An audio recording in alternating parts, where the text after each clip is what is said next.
যদি আপনার বাড়িতে সন্তান থাকে,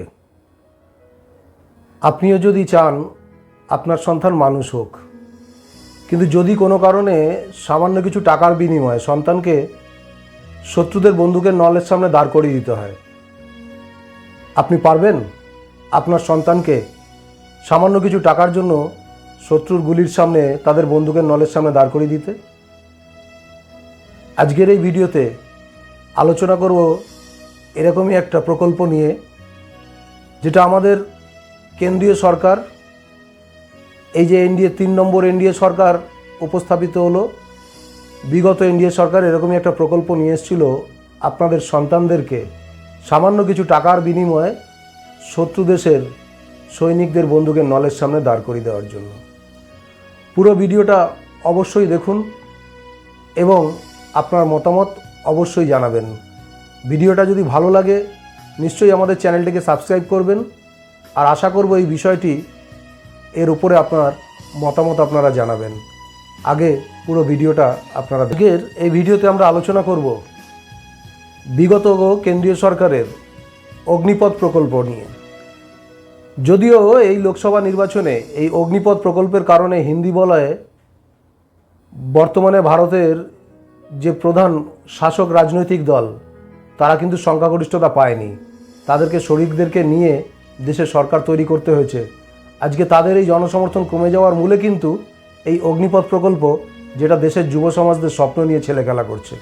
নিশ্চয়ই অগ্নিপথ প্রকল্প নিয়ে ইতিমধ্যে আপনারা অবগত হয়েছেন। কেন্দ্রীয় সরকার যেটা দিয়ে শুরু করেছিলাম, যে ভারতবর্ষের যে সমস্ত যুবক দেশ সেবা করার স্বপ্ন দেখে, আজকে সবাই আর্মিতে যেতে পারে না। আর্মিতে যেতে গেলে মানসিক প্রস্তুতির প্রয়োজন হয়। আজকে বহু ছেলে দেশ সেবার স্বপ্ন নিয়ে একেবারে ছোটোবেলা থেকে কোথাও কখনো এনসিসি, কখনো পাড়ার সব পেয়েছি আসর, সেই দিয়ে শুরু করে আজ আস্তে আস্তে নিজেকে তৈরি করে, যাতে সে সৈনিক হিসেবে কিংবা দেশের সৈন্যবাহিনীতে নিজের নাম লেখাতে পারে দেশমাতৃকার সেবা করার জন্য। আজকে সেই আবেগটাকে নিয়ে পর্যন্ত এই কেন্দ্রীয় সরকার ছেলেখেলা করছে। জানি না এই নতুন সরকার তৈরি হওয়ার পরে এই অগ্নিপথের কোনো পরিবর্তন হবে কি না। যারা অগ্নিবীর হিসেবে আগামী দিনে দেশে জয়েন করতে চাইছেন সেনাবাহিনীতে, তাদের প্রতি এই কেন্দ্র সরকার সদয় হবে কি না, আজকে দেশ সেবা করার পুরোপুরি সুযোগ তাদের দেবে কি না, এটা ভবিষ্যতই বলবে। কেন সরকার সবে শপথ নিয়েছে। বলার আগে মোটামুটি সেনাবাহিনীতে আপনারা সকলে জানেন যে রিক্রুটমেন্টের আজকে সশস্ত্র বাহিনীতে অফিসার এবং জওয়ান বা সৈনিক, এই দুটো ধাপে রিক্রুটমেন্ট হয়। আজকে অফিসার র্যাঙ্কে রিক্রুটমেন্টের জন্য কোনো পরিবর্তন আনা হয়নি, কিন্তু যারা জওয়ান অথবা সৈনিক, মানে সাধারণ আমাদের গরিব ঘরের ছেলেমেয়েরা যে সেনাবাহিনীতে যাওয়ার স্বপ্ন দেখে, স্বল্প মধ্যবিত্ত বা নিম্ন মধ্যবিত্ত পরিবারের ছেলেরা, তারা যা সাধারণত জওয়ান এবং সৈনিকেই তারা নিজেদেরকে ভর্তি করার জন্য বা চান্স পাওয়ার জন্য নিজেদেরকে তৈরি করে। আজকে সেই জায়গাটাতে নিয়েই ছেলে খেলা শুরু হয়েছে। আমি আগেও বললাম যে জানি না এর পরিবর্তন হবে কি না, তবে ভারতবর্ষের সমস্ত মানুষের পক্ষ থেকে, বিশেষ করে যাদের বাড়িতে সন্তান রয়েছে, সেই সমস্ত বাবা মায়েদের প্রতিবাদে সোচ্চার হওয়া উচিত। একটু বলে নিই যে অগ্নিপথ প্রকল্পটা কি। কেন্দ্র সরকার ঘোষণা করেছে যে 17 বছর 6 মাস থেকে 21 বছর বয়সী যারা সৈন্যবাহিনীতে জওয়ান বা সৈনিক রূপে যারা ভর্তি হতে চান, তাদেরকে এই অগ্নিপথ প্রকল্পের মাধ্যমে যেতে হবে। যে অগ্নিপথ প্রকল্প 4 বছরের কন্ট্রাকচুয়াল, মানে আপনি যেভাবে সেনাবাহিনীতে ভর্তির ক্রাইটেরিয়া আছে, যা যা আছে, শারীরিক পরীক্ষা সমস্তটা পূরণ করার পরে সরাসরি সেনাবাহিনীতে সুযোগ পাওয়া যেত। এখন সেনাবাহিনীতে সরাসরি সুযোগ পাওয়া যাবে না, আপনাকে অগ্নিবীর হিসেবে অগ্নিপথ প্রকল্পে যোগদান করতে হবে।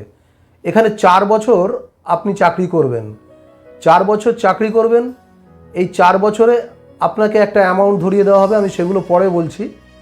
তারপরে এই অগ্নিপথ প্রকল্পে যারা অগ্নিবীর হিসেবে যোগদান করবেন, তাদের মধ্যে থেকে 25% সেনাবাহিনীতে নেওয়া হবে বিশেষ পরীক্ষার মাধ্যমে।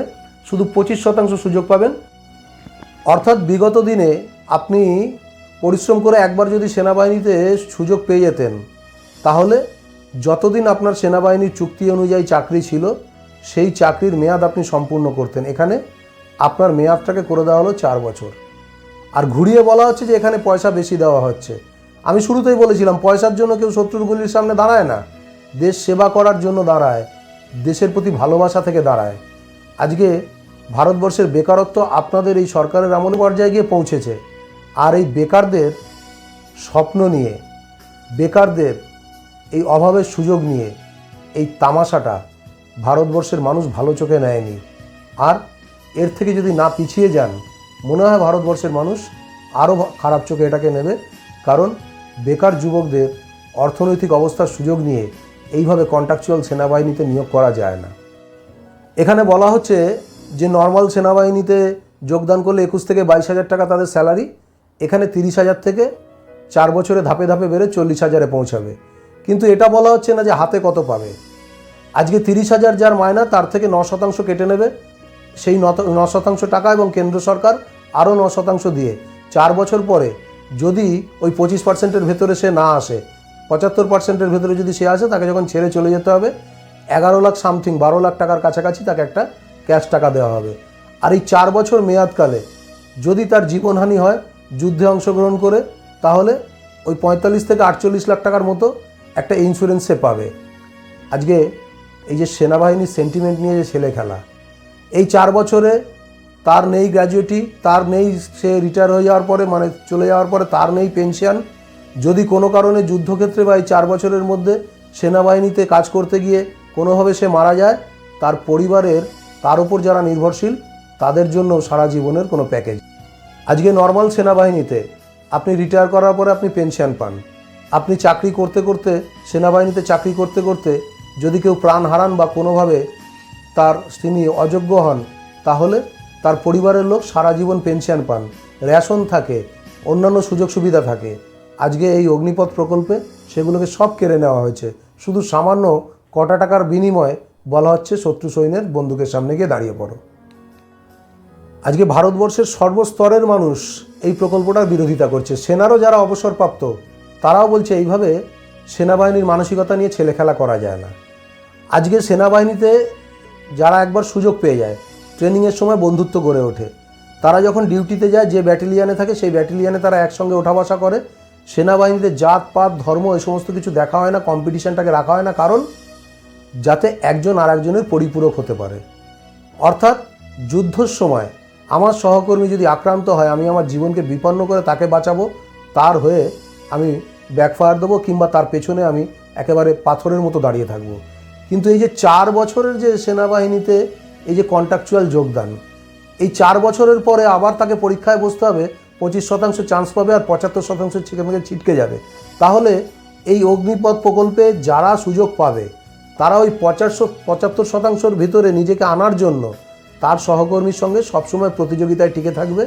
আর আমরা তো নিশ্চয়ই জানি যে এটা সারা পৃথিবীতে নিজেকে শ্রেষ্ঠ প্রমাণ করার জন্য আমার যে প্রতিযোগী, তাকে হারাবার জন্য যে কোনো রকম অন্যায়, যে কোনো রকম রাস্তা অবলম্বন করা যায়।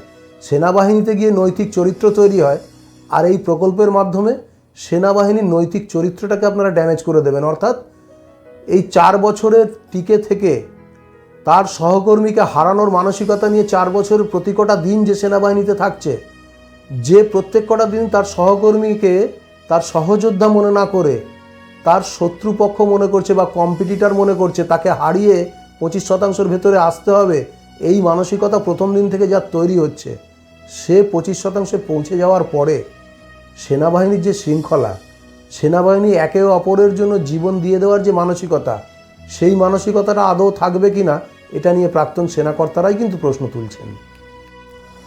সর্বোপরি আজকে সেনাবাহিনীতে যারা যোগদান করবেন এই অগ্নিপথ প্রকল্পের মাধ্যমে, একবার ভেবে দেখুন তো তাদেরকে কিভাবে অপমান করা হচ্ছে।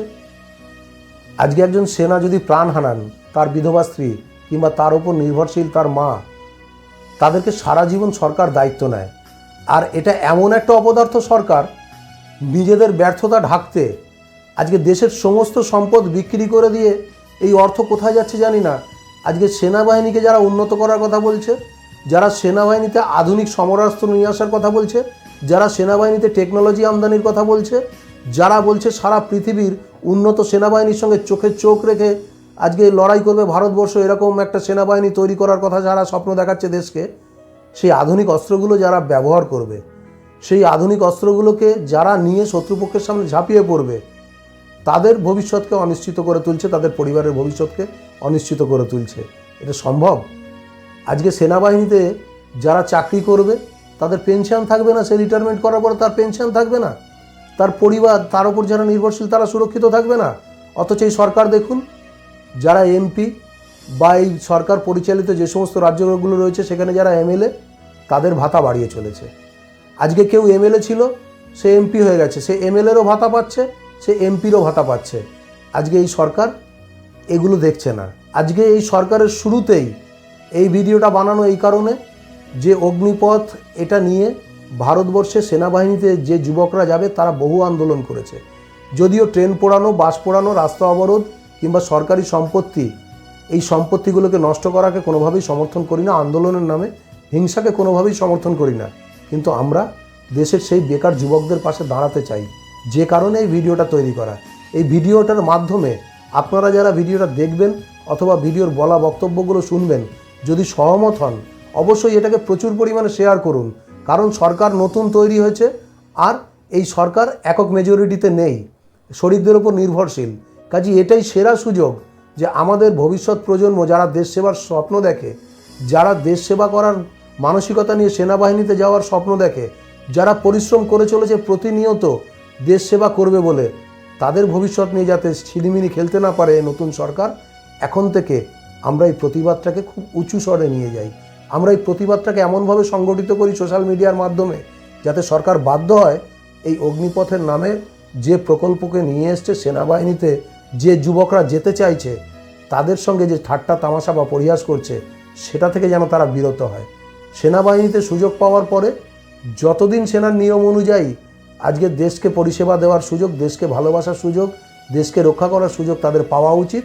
সেই যোগ্য পাওনাটা যেন তারা পায় এবং দেশ সেবার পরিবর্তে ভারতবর্ষের অন্যান্য সেক্টরে, বিশেষ করে রাজনৈতিক দলে একবার এমপি এমএলএ হয়ে গেলে যে সুযোগ সুবিধাগুলো পায়, আজকে দেশের সৈনিকরা যেন তাদের থেকেও বেশি সুযোগ সুবিধা পায়, সেটা নিয়ে আমাদের আজকের এই ভিডিও।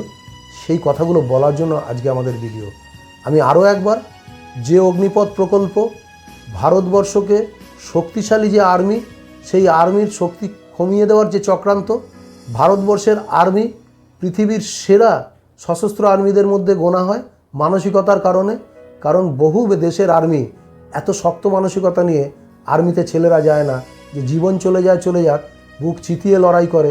আমরা অতীতের সমস্ত যুদ্ধগুলোতে যে শিক্ষা নিয়েছি, সেই মানসিকতাটাকে যাতে নিচু করে দেওয়া না হয়, সেই মানসিকতাটা যাতে কোনোভাবে নষ্ট না হয়, আর্মির ভেতরে সহযোগিতার বদলে যাতে প্রতিযোগিতা বৃদ্ধি না পায়, তার বিরুদ্ধে আজকের এই ভিডিও। আমরা চাই এই অগ্নিপথ প্রকল্পের বিরোধিতা সকলে মিলে করে দেশের ছেলেদের কাছে সুযোগটাকে ওপেন করে দেওয়া। আজকে সেনাবাহিনীতে একবার পরীক্ষা দিয়ে ঢোকার পরে যাতে সেনাবাহিনীর পুরনো নিয়ম অনুযায়ী তারা সার্ভিস করতে পারে, 4 বছর পরে 75%কে ছেটে ফেলে দিয়ে 25%কে আমরা রেখে দেব, এই মানসিকতা অবিলম্বে সরকার পরিবর্তন করুক, এই আর্জি এবং দেশের জনগণের কাছে আন্দোলন গড়ে তোলার অনুরোধ নিয়ে আজকের এই ভিডিও শেষ করলাম।